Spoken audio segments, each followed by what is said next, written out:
امروز هم مهمون خونه های گرم شما دوستان عزیز هستم و این افتخار رو دارم که بتونم غذاهای خوشمزه رو با ساده ترین تکنیک ها به شما آموزش بدم.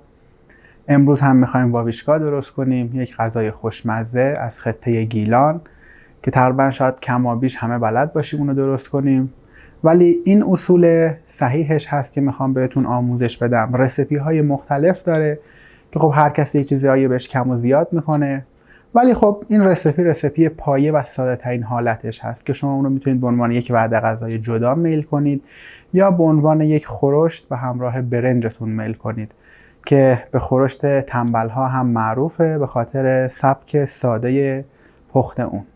بریم برای درست کردنش.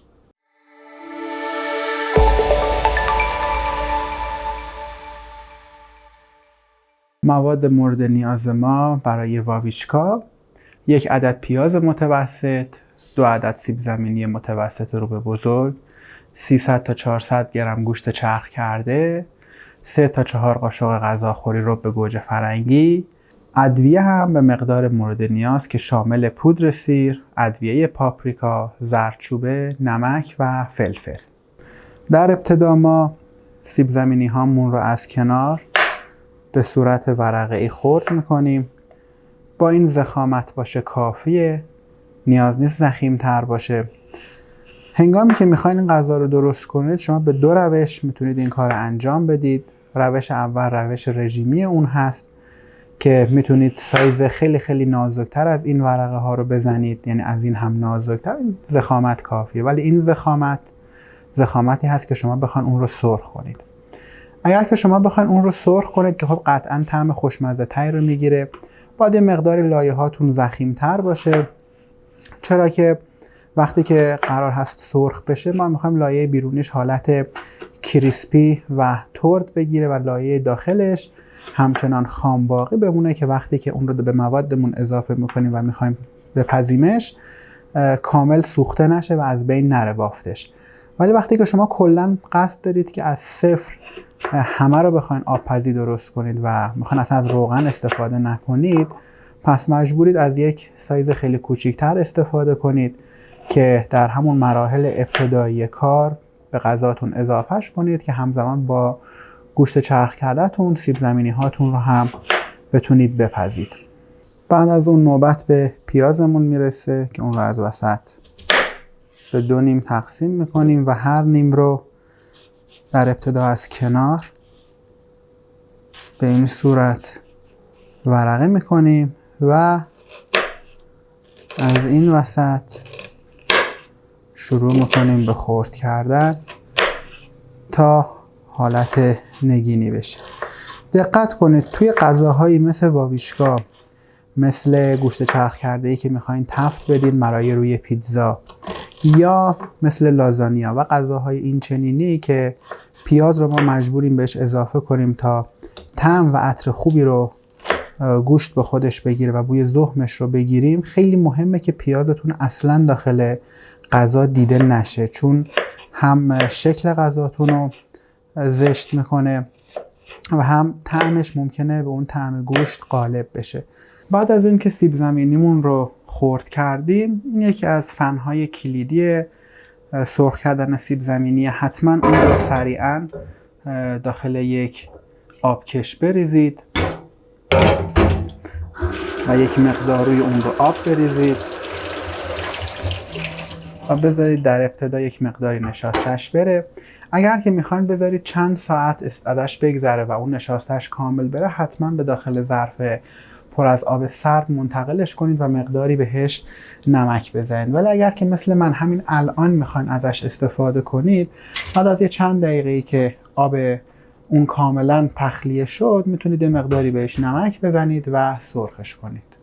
در ابتدا من یک مقداری روغن مایه رو به داخل ظرفم میریزم و میذارم حسابی گرم بشه.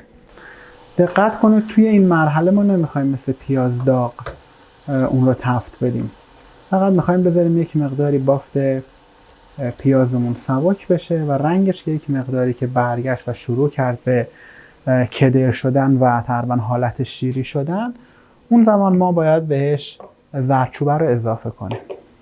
بعد از گذشت 3 تا 4 دقیقه من یک مقداری از زردچوبم رو میریزم داخل پیازها و اون رو یک تفت میدم که رنگ و عطرش آزاد بشه. به محضی که بوی اون ادویه و بوی اون زردچوبه رو احساس کردید، زمانی هست که باید بهش گوشت چرخ کرده رو اضافه کرد و سریعا بافت اون رو ما تلاش کنیم که باز بشه. دقت کنید که اگر که توی این غذا یا حالا هر غذایی که گوشت چرخ کرده استفاده میکنید از گوشت چرخ کرده تازه استفاده کنید، هم بافتش سریعتر باز میشه و هم نتیجه خیلی بهتری میگیرید. ما چون که گوشت چرخ کردهمون رو از قبل فریز کردیم، برای همین با وجودی که کاملا باز شده ولی بافتش مثل بافت کیک توی دست همدیگه است و تا زمانی که یک تفت نخوره این بافتش از همدیگه باز نمیشه.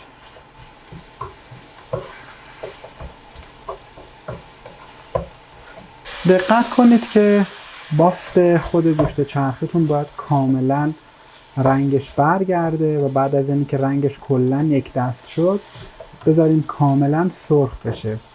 شعله گازتون رو کاملا ملایم کنید و نیازی نیست با شعله زیاد شروع به پخت کنید. این غذا هم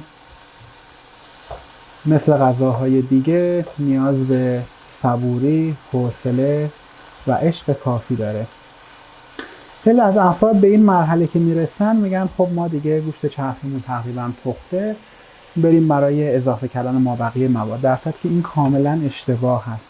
اگر شما گوشت رو تو این مرحله در صورتی که کاملا سرخ نشده به مابقی موادتون اضافه کنید، چه توی واویچکا، چه توی ماکارونی، چه توی هر غذای دیگه، بعد که غذا رو تلخ میکنه چون که گوشت کاملا سرخ نشده احساس مریضی میکنه. این من واقعا توی خیلی از افراد دیدم و حتی ازشون شنیدم.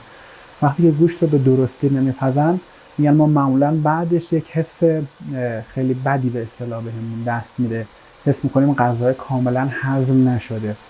ولی اگر که بذارید غذاتون کاملا پخته بشه، هرچند خیلی ها میگن خب اوکی ما روش آب جوش میریزیم و میذاریم کاملا بپزه، باز هم باید بذارید به صورت کامل غذاتون سرخ بشه، یعنی تا حدی که این رنگش به صورت تیره در بیاد. ما میذاریم هم الان آبش گرفته بشه و هم میذاریم کاملا سرخ بشه.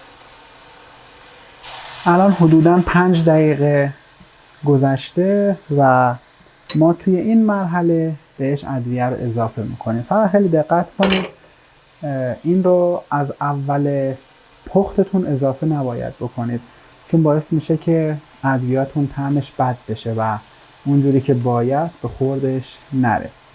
من یک مقدار مورد قبولی تقریبا 2 تا قاشق بهش پودر سیر اضافه میکنم و 1 قاشق نسبتاً پر هم ادویه پاپریکا. من کلا نمک و فلفل رو به صورت مقدار خیلی کم و سطحی توی این ظرف ها بهش اضافه میکنم، چون نمیخوام به صورت یک جا اضافه بشه، چون تندیش رو غذام از خود پاپریکا میگیره و نمکش رو هم باز در آخر اضافه میکنیم. اگر که دقت کنید میبینید که تقریبا کل آب گوشتمون گرفته شده و تقریبا سرخ شده. بعد از اینی که ما این رو تفت دادیم زمانش هست که بهش رو به گوجه فرنگی رو هم اضافه کنیم. الان کل ادویه من به خورد گوشت چرخ کرده رفته و توی این مرحله من بهش رو به گوجم رو اضافه میکنم. حالا شروع میکنم به تفت دادنش. بافتش که کلا یک دست شد و همه موادمون یک دست شدن، آب جوش رو توی این مرحله بهش اضافه میکنیم. دقت کنید که آبی که به غذا اضافه میشه چون در حین پخت هست حتما باید آب جوش یا آب گرم باشه، چون باعث میشه که غذاتون وارد شوک بشه و طعمش خوب نشه.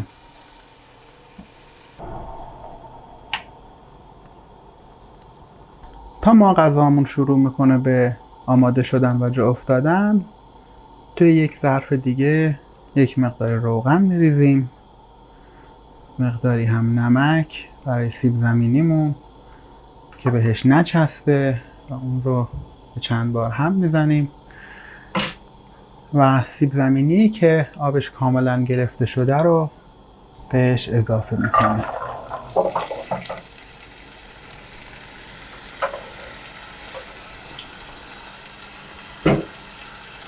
و یک مقدار دیگه هم روی اون روغن میریزیم تا همش یک دست روغن رو به خودش جذب کنه و میذاریم یک مقداری شروع کنه به سرخ کردن.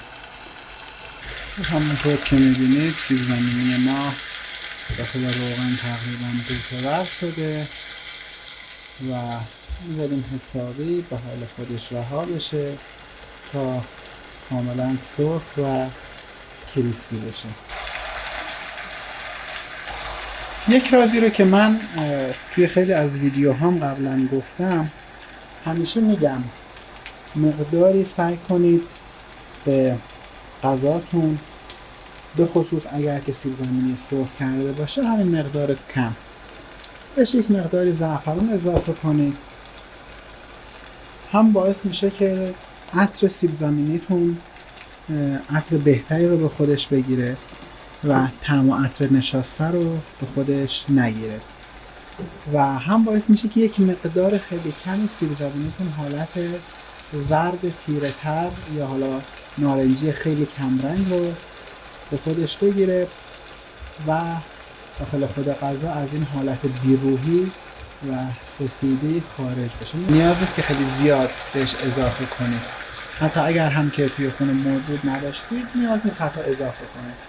این فقط یک آیتم اضافه هست برای خوش رنگ شدن و خوش طعم شدن سیب زمینی. الان حدوداً 5 دقیقه از زمانی که ما اون رو هم زدیم میگذره و اگر که دقت کنید الان که میخوایم اون رو هم بزنیم بافتش خیلی پوک و سبک شده و یک مقداری از اون هم تقریبا شروع کرده به کریسپی شدن. به این مرحله که رسیدین و حس کردین بافت سیب زمینی شروع داره میکنه به خشک شدن و سفت شدن، زیر گاز رو خاموش میکنید و اون رو روی یک دستمال حوله‌ای پهنش میکنید و میذارید روغنش کاملا گرفته بشه. حالا سیب زمینی هامون رو که از قبل سرخ کردیم و به این شکل هست رو بهش اضافه میکنیم.